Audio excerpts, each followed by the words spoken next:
Half time that we were actually playing the better football, I thought, and I thought we were actually in control of the match. But there was no end result, and that was something we needed to fix.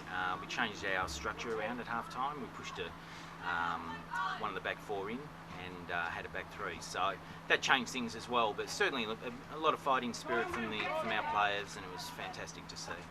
Obviously 3-0 down at the break. Was there kind of any thoughts in the group at all that the game was going to be beyond you? But not did at you always all. have a belief you could win? Not at all. And at half time, that was the message that I've never been in a game where we were 3-0 down and felt confident that we could still get a result. So, but words are words, but the players followed through with actions, and that's great.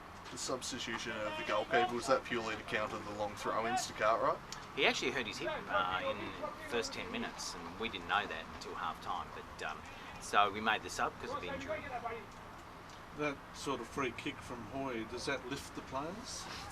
Well, I think so. I mean, there had to be a moment where we would see a change, and I knew a goal was coming, and Gavin's was top shelf. So it was fantastic, and it certainly spurred them on.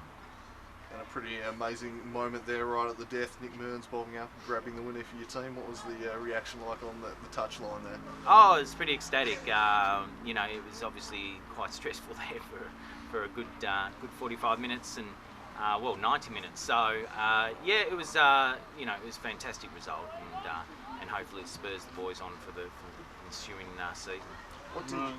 Mearns is shaping up as the sort of player of the season in a way, isn't he? Mearns is really a quality player, heart of steel, and he's just fantastic in those tight situations where you need that player who's the difference. He's usually it.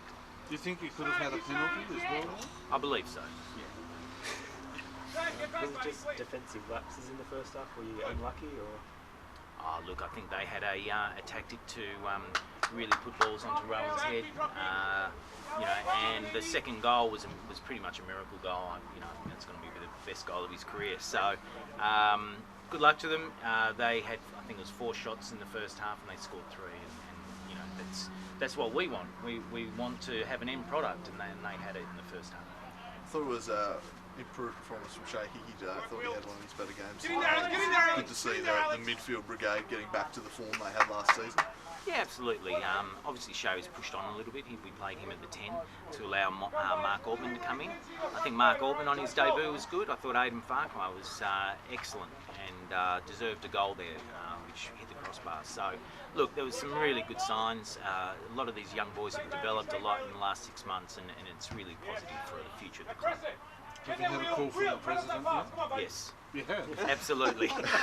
I was still on the pitch when I got the call from Vegas, so yes, he's obviously very happy. Or relieved, I should say. Relieved. Thanks. All right, cheers.